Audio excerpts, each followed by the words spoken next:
Executive Secretary Lucas BERSAMIN. Oh, balikbayan. Good afternoon, Malacanang Press Corps. Upon the directive of President Ferdinand R. Marcos Jr., we are announcing today the acceptance of the second tranche of courtesy resignations from select officials in the executive branch. As the President himself stated, when we see shortfalls in performance, I don't leave it at that. I don't do things pang-optics. If there is a problem, I like to fix it. This process is part of a rigorous and ongoing evaluation of government performance, not only at the cabinet level, but across the entire bureaucracy. The President has been clear from the beginning. We are not just looking at the top levels. We are going deeper into the agencies, into the systems, and into the quality of public service being delivered on the ground. The people expect results, and the President has no patience for underperformance. In line with this, the President has also instructed the heads of government-owned and controlled corporations to submit their courtesy resignations. He has further indicated that senior officials will likewise be included in the continuing review. Each resignation accepted is based on a careful assessment of whether the standards set by the President for efficiency and leadership have been met. Some have delivered, others have not.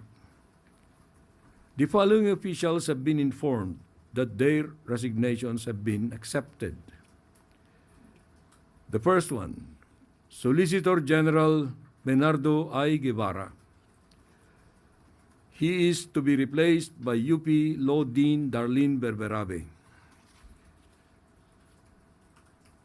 Dean Berberabe will enter the service as the new Solicitor General. She took her oath this morning before the President on the strength of her broad experience as an academic and legal professional. She graduated summa cum laude in philosophy in the University of the Philippines and was the class salutatorian in 1999 of the UP College of Law. While she was a student, she already worked at the Kizumbing Torres law firm. She later joined Procter & Gamble as general counsel. In 2010, she assumed as the chief executive officer of the Pag-ibig Fund, and there she became known for her transformational leadership, good governance, integrity, and excellence. Her strong philosophy background will help her use the wisdom and the ethical leadership she has gained from deep reflection and rigorous study to competently perform her tasks as the Solicitor General. The second whose resignation is accepted is the resignation of CHED Chair J. Prospero E. de Vera III. She will be replaced by CHED Commissioner Shirley Agrupis. We are grateful for the service. No, there is another one that I will have to announce. The PNP Chief. Oh, sorry.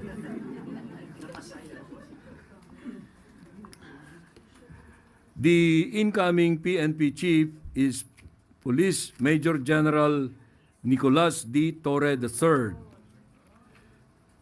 The turnover of command will happen June 2nd. We are grateful for the service of those who are stepping down. A smooth transition is being implemented to ensure continuity and stability in their respective institutions.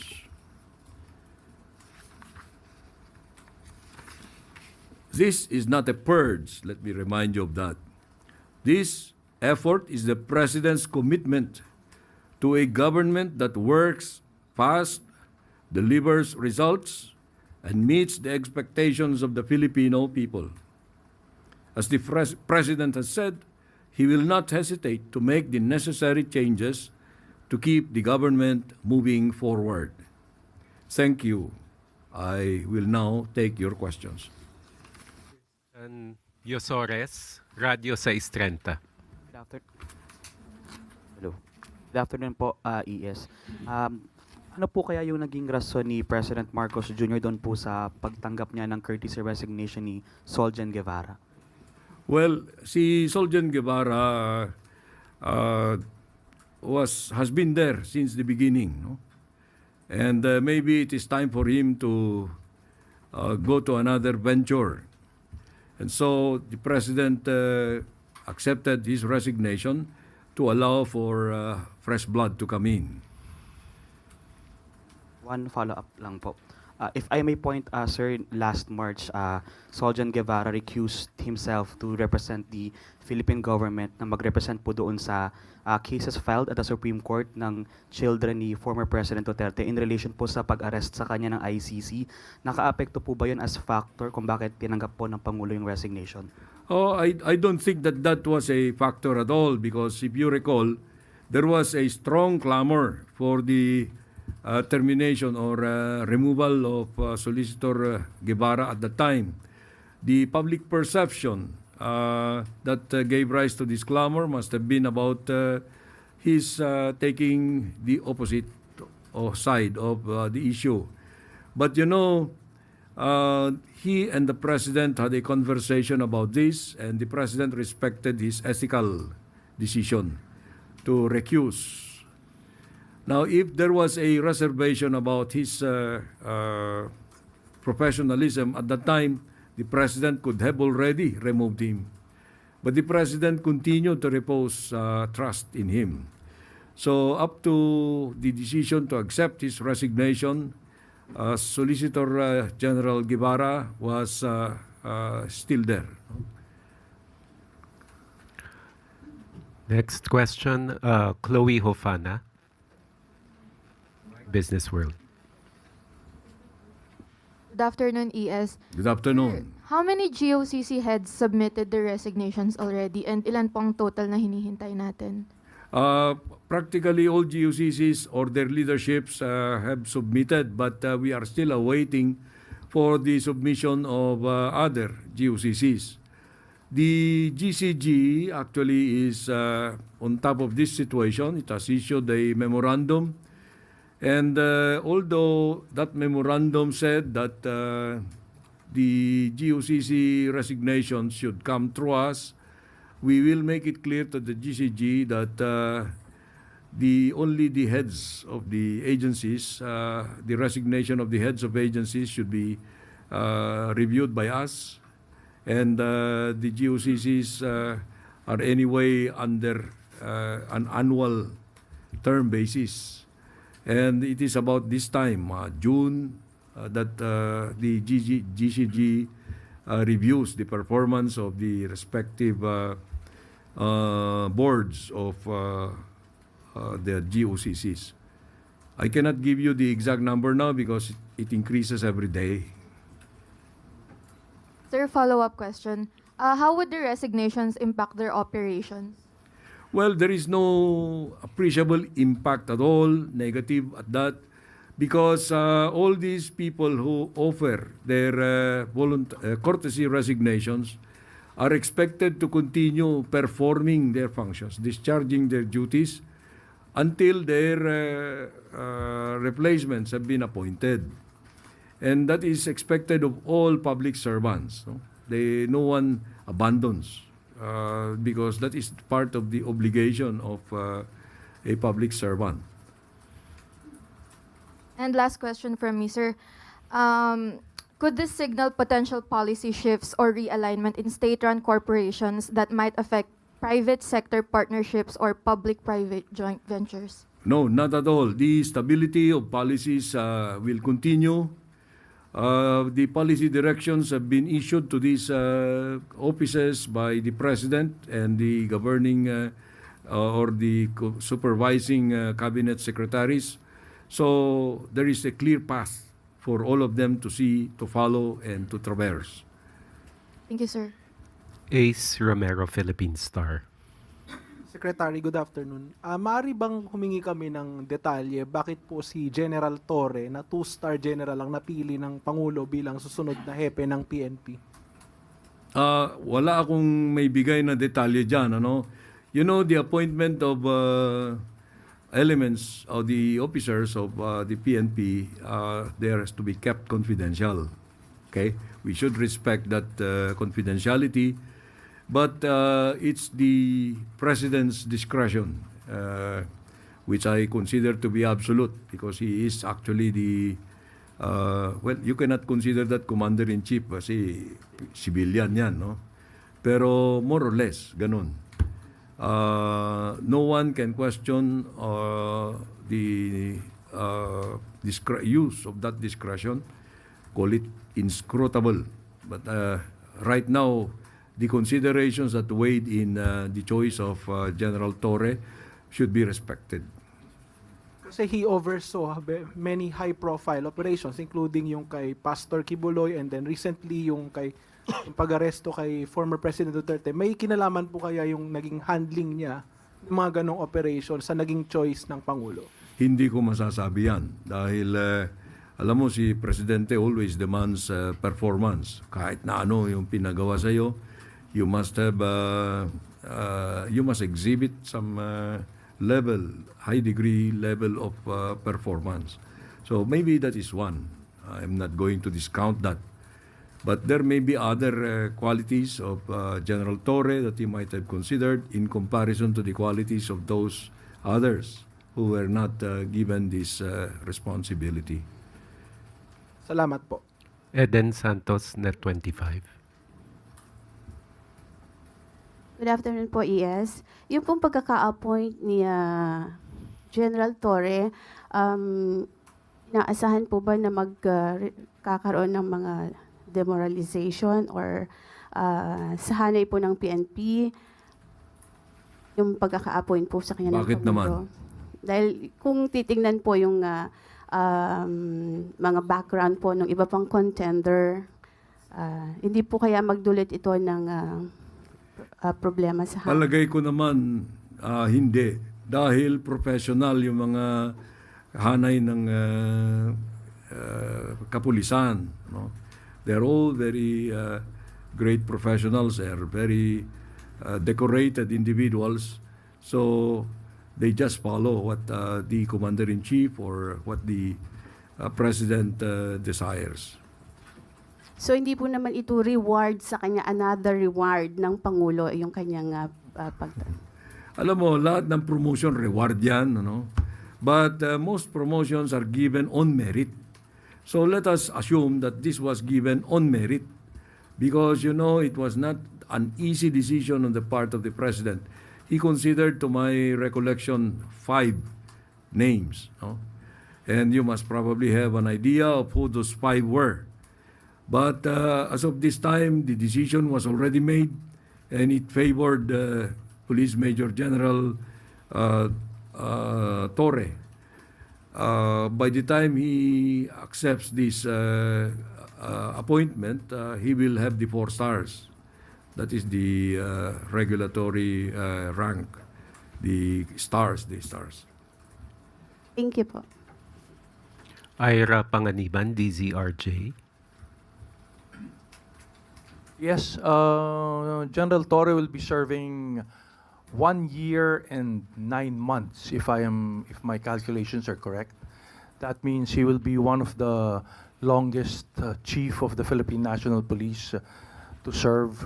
Does this mean there are going to be more of activities that he has been doing in the past that we can expect in the future, like what happened to the KOJC, the Duterte incident, and all other incidents that General Torre has been involved in?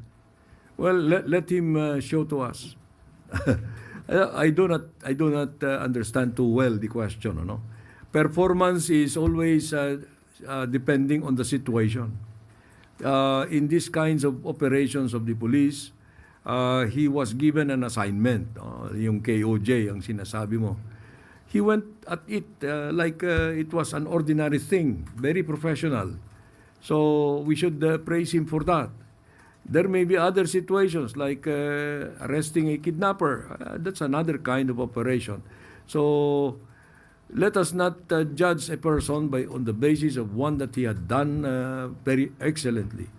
Baka yung next na kanya, palpak siya. Ibig sabihin nun, it's not going to be easy for us to predict.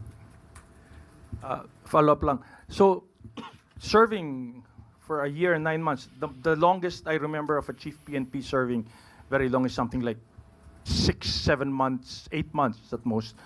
A year and 9 months. Does this mean better stability for the Philippine National Police, considering that you are going to have a chief that is going to serve for quite some time now, na matutuloy-tuloy yung mga proyekto nila?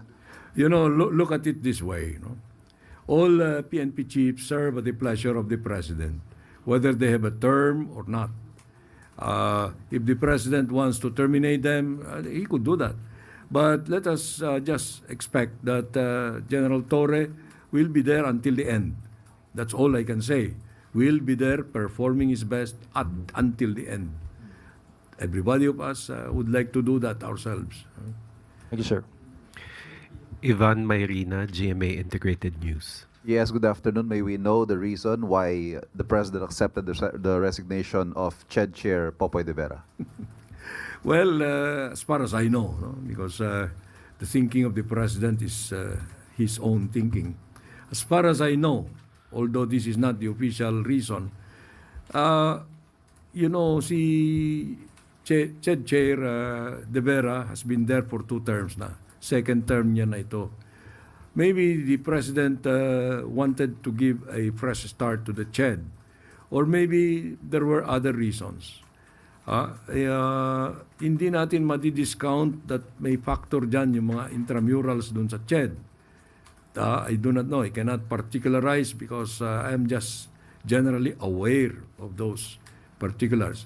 A collegial body like the CHED always comes under such pressure from within. No? But I'm not going to say that that was the reason. I'm just guessing that that played a lot in the replacement, acceptance of the resignation. Any more questions for the Executive Secretary? Christian Yusores. Sir, one last na lang po. Balikan ko lang po yung sa Solicitor General. Meron po bang initial na marching orders or instructions si President kay Attorney Berberabe as the new SolGen? Well, the best thing that I could say about this is she took her oath this morning already, and that is a very strong indication of confidence on the part of the President. I am not privy if the President and the new Solicitor General had any lengthy conversation on any marching orders. But it is expected that the new Solicitor General, being a brilliant and intellectual person, must have understood her clear task of defending the interests of the Philippine government. The Solicitor General is the statutory counsel of the Philippine government. And she must now stand equal to that job, to that responsibility. I expect no less from her, as the President certainly does. So we look forward to working with her. Vance Fernandez, Police Files.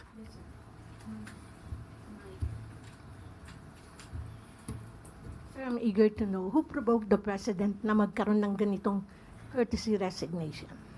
Yung provoke, yung results of the election. Sinong nag-ano? Wala. The President is a very spontaneous person. If you had observed him, he has never been confrontational. But, you know, he is a very sensitive person. Like all of us. So, when we are given a message from others, we react. Now, I think the president should be given that human side of the. This is his response to what he probably observed during the elections. We must deliver more. We must deliver more. So he is undergoing this performance check on all of us in the cabinet as well as in the positions of leadership in the agencies and offices. So that is how I see it. We know that the president is a soft-spoken. Kesa naman, sir, na mapapahiya na sisibakin na lang bigla, mas mabuting nangyaring ganitong yung courtesy resignation.